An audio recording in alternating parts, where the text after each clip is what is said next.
इस book summary को सुनने के बाद आप समझेंगे कि हम सब अपनी ज़िंदगी में बदलाव लाना चाहते हैं, अमीर होना चाहते हैं, सक्सेसफुल होना चाहते हैं। लेकिन जब हमें समझ आता है कि अपने सपनों को हासिल करने का रास्ता काफ़ी मुश्किल है तो हम हार मानकर ज़िंदगी से कॉम्प्रोमाइज़ करना शुरू कर देते हैं। इस बुक समरी को सुनने के बाद आप समझेंगे कि किस तरह आप बेबी स्टेप लेकर भी अपनी ज़िंदगी में बड़े और मनचाहे बदलाव ला सकते हैं। मैं आपको इस बुक का 6 प्रिंसिपल बताता हूँ जिससे आप अपने लाइफ में सक्सेस हो सकते हैं। पहला एक्शन, दूसरा चॉइसेस, तीसरा हैबिट्स, चौथा मोमेंटम, पांचवा इन्फ्लुएंसेस, छठवां एक्सीलरेशन। पहला एक्शन। तो चलिए मैं आपको बचपन की ओर ले जाता हूँ। आपने सुना ही होगा कछुए और खरगोश की कहानी। कछुए और खरगोश में रेस होता है। खरगोश तेज़ी से दौड़कर पेड़ के पास जाकर सो जाता है। कछुआ धीमी धीमी कदमों से वह फिनिशिंग लाइन तक पहुंच जाता है और वह रेस जीत जाता है। तो इस कहानी में हमें समझाया गया है कि हमें अपने कंटिन्यूटी बनाए रखना है, तभी आप अपने लाइफ में सक्सेस हो पाओगे। चलिए मैं आपको एक और उदाहरण के माध्यम से समझाता हूँ। आपके पास 2 ऑप्शन रखे जाते हैं। पहला, 31 दिन के लिए आपको 3 लाख रुपये हार्ड कैश दिया जाएगा और दूसरा ऑप्शन है 31 दिन के लिए आपको 1 रुपया दिया जाएगा, लेकिन उसे हर दिन के हिसाब से डबल कर दिया जाएगा।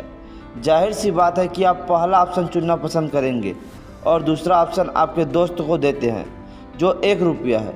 तो आपके दोस्त के पास पहला दिन 1 रुपया, दूसरा दिन 2 रुपया, तीसरा दिन 4 रुपया, चौथा दिन 8 रुपया, पाँचवा दिन 16 रुपया, इसी तरह 10वां दिन 512 रुपया और आपके पास अभी भी 3 लाख रुपया हैं।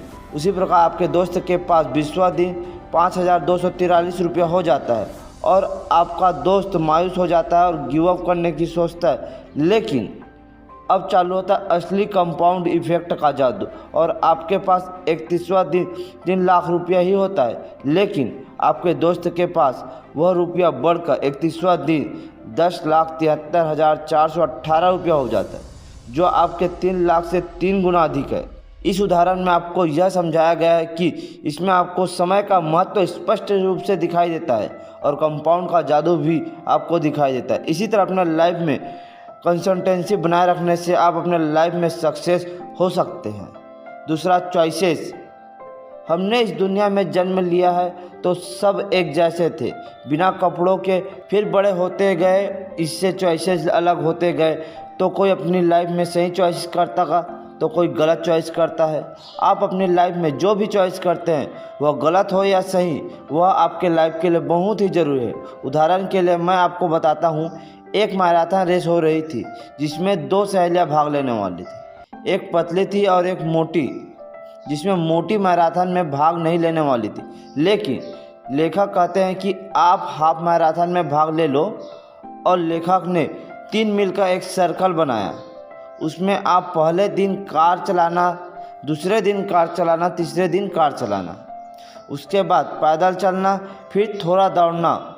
इसी तरह आप अपने स्पीड और दूरी बढ़ाते जाना। और वह लड़की 3 हफ्ते बाद उस 3 मील के सर्कल को 10 राउंड लगाने लगी। अब वह फुल मैराथन के लिए तैयार हो चुकी थी। लेखक का कहना है कि 3 हफ्ते में आप अपनी आदत को सुधार सकते हैं, चाहे वह कोई भी बुरी आदत क्यों ना हो। तीसरा, हैबिट्स। एक बार एक टीचर अपने सभी स्टूडेंट को पिकनिक पर घुमाने ले जाता है और वह अपने एक होनहार स्टूडेंट को एक पौधे को तोड़ने को कहता है और वह स्टूडेंट उसे तोड़ देता है। टीचर बोलता है कि यह मोटा वाला पौधा भी तोड़ दो। वह स्टूडेंट इधर उधर देखता है और उसे ताकत लगा तोड़ देता है। फिर सर बोलता है कि उससे भी मोटे उस बरगद के पेड़ को तोड़ो। तो स्टूडेंट बोलता है, सर इसे मैं नहीं तोड़ सकता। तो हमें इस कहानी से यह सीखने को मिलता है कि हमारी कोई भी हैबिट जितनी पुरानी होगी उसे ठीक करना उतना ही कठिन होगा। ठीक उसी प्रकार अगर हम सही दिशा में जा रहे हैं और हमारे कार्य सही हैं तो हम एक दिन इतने बड़े मुकाम में चले जाएंगे कि दुनिया हमें छोटी नज़र आएगी। चौथा, मोमेंटम। हाई स्कूल में आपने फिजिक्स तो पढ़ा ही होगा। फिजिक्स में आपने न्यूटन के पहले नियम के बारे में ज़रूर पढ़ा होगा, जिसे लॉ ऑफ इनर्शिया कहते हैं। कोई ऑब्जेक्ट तब तक रेस्ट में रहता है जब तक उसे कोई बाहरी फोर्स ना लगे, और ऑब्जेक्ट तब तक मोशन में रहता है जब तक उसे बाहरी फोर्स से उसे रोका ना जाए। ठीक उसी तरह आलसी आदमी तब तक आलसी रहेगा जब तक उसे टोका ना जाए। उसी तरह एक सफल आदमी तब तक सफल होता रहता है जब तक उसे रोका ना जाए। किसी चीज़ के लिए मोमेंटम बनाना आसान नहीं होता, लेकिन जब वह मोमेंटम बन जाता है तब वह हमें आसान लगने लगता है। आप किसी काम को शुरू करते हैं तो पहला दिन आपको वह काम बहुत कठिन लगता है, लेकिन दूसरा दिन, तीसरा दिन, चौथा दिन आपको वह काम सरल लगने लगता है। मैं आपको एक उदाहरण के माध्यम से समझाता हूँ। जब किसी रॉकेट को उड़ाने के लिए स्टार्ट किया जाता है तब उसे शुरू में ज़्यादा ईंधन की ज़रूरत होती है, लेकिन जब वह एक बार उड़ जाता है तब उसे कम ईंधन की ज़रूरत होती है। इसी तरह अपनी लाइफ में किसी भी काम को शुरू करने की देरी होती है, फिर वह अपने आप ही पूरा हो जाता है। आपको मैं एक और उदाहरण बताता हूँ। Olympic gold medallist Michael Phelps के बारे में मैं बताता हूँ। उन्होंने उस ओलंपिक में 28 मेडल जीते थे, जिनमें से 23 गोल्ड मेडल थे, जिनका रिकॉर्ड आज तक किसी ने नहीं तोड़ पाया है। माइकल फेल्प्स और उनके कोच 12 साल तक इसके लिए प्रैक्टिस करते रहे। वह एक दिन भी रेस्ट नहीं लिया, तभी वह 23 गोल्ड मेडल जीत पाए। यह कैसे हुआ? उसके डेली के मोमेंटम की वजह से यह सब पॉसिबल हो पाया। पांचवा, इन्फ्लुएंसेस। उम्मीद है आपने यह समझ लिया होगा कि चॉइसेस का हमारे लाइफ में कितना महत्व है। हम हमारे लाइफ में जो भी चॉइस लेते हैं वह कंपाउंड होती रहती है। उसका फ़ायदा हमें मिलता रहता है या नुकसान होता है। हम जो भी चॉइस लेते हैं, सही हो या गलत, वह सब आपके ऊपर डिपेंड करता है। सभी के लिए इन्फ्लुएंस 3 प्रकार के होते हैं।